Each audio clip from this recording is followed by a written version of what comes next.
So we're about to strain and drain, but look how cool this is.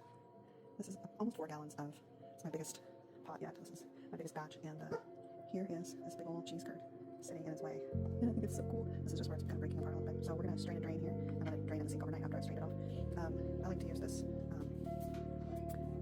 salad spinner strainer into a bowl that's pretty deep, and make sure that my cheesecloth is long enough that I can tighten up afterwards. This is not actually cheesecloth, this is butter muslin. So I'm going to put this back in here, and then put this over the top, but I want you to see it. Push it down the middle, and then we're just cut this and let it cure for a few minutes. So we're going to just make some slices of the cheese. This is a really deep, it's so deep, my knife is almost not deep enough to go through.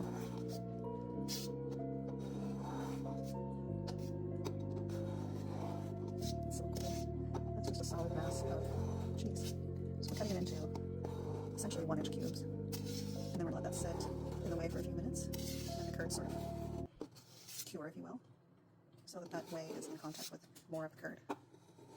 It's so big it's moving around.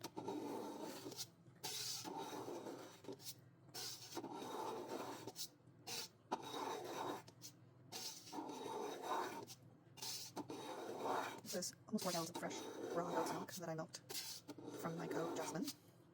And I used Penicillium candidum and MC100 cultures. So we'll let that sit for a few minutes, and we'll scoop it out and strain it. Alright, we're back after it's set for a little while. I don't know how necessary that step is, but that's what it said in the recipe, and I'm still relatively new to this whole process, so I did it. I do it. Now I'm just going to take these curds out, and they're not going to stay whole because they're super tall, and strain them off. Oh, I dropped one. And I like to be kind of gentle with this. I don't know if that's also 100% necessary, but mostly because I really like to see the curds be big and beautiful like that. It's pretty cool. Oh, so much cheese. So at this point, it's not quite chevre, but pretty close. Just needs to drain and have salt added, and then you can eat it fresh like this. Oh, I'm going to need another bowl. There's still so much in here. Look at that, I barely made a dent. I started aging it recently though, and I'm a little bit obsessed with aging and the taste of the aged cheese, so I made this giant batch so I can have a little bit of fresh and then age a whole bunch of cheese. It lasts longer if it's aged, but also it's just really fun to do. Look at that. Just look at it. It's so beautiful. There's so much here. Oh my gosh. That is a salad spinner full of curd, and I still have more than half left. I'm definitely going to need another salad spinner. None of my, there's my other salad spinner, but it's full of chicken eggs at the moment, which I definitely don't want to use because they are not washed, and I only have 1 butter muslin. That's a good problem to have, isn't it? There's still so much left. Okay, I'm going to have to get just my regular strainer and use that as well. Look at those curds. Look at them. They're so big. I'm trying to give you a comparison. But that's like, I don't know, 5 inches of cheese curd. This slotted spoon is, well, here's my finger. Oh no, I dropped it. That's going to be cheese for the dog. Alright, my freshly washed ladle here. So I don't think this was specifically made for cheese, but it works fantastic.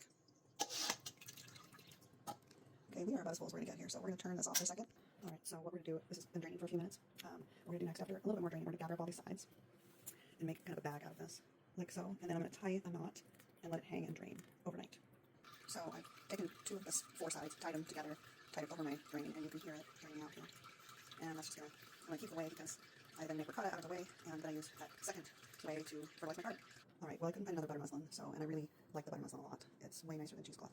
Cheesecloth gets stuck in there, so I've got a bigger, like a bigger draining colander, and we're going to add the rest of the cheese in here. Still have quite a bit. So I just took it off of my sink, brought it back over here, open it back up, put the rest of the cheese in here. So much cheese.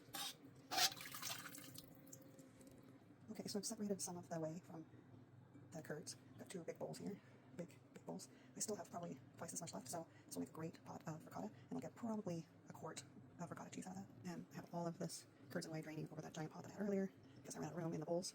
So this is going to drain for another 10 or 15 minutes, and then we will hang it. I don't know if my sink is strong enough to hang this much cheese from, but we'll see how much it weighs when we're done draining the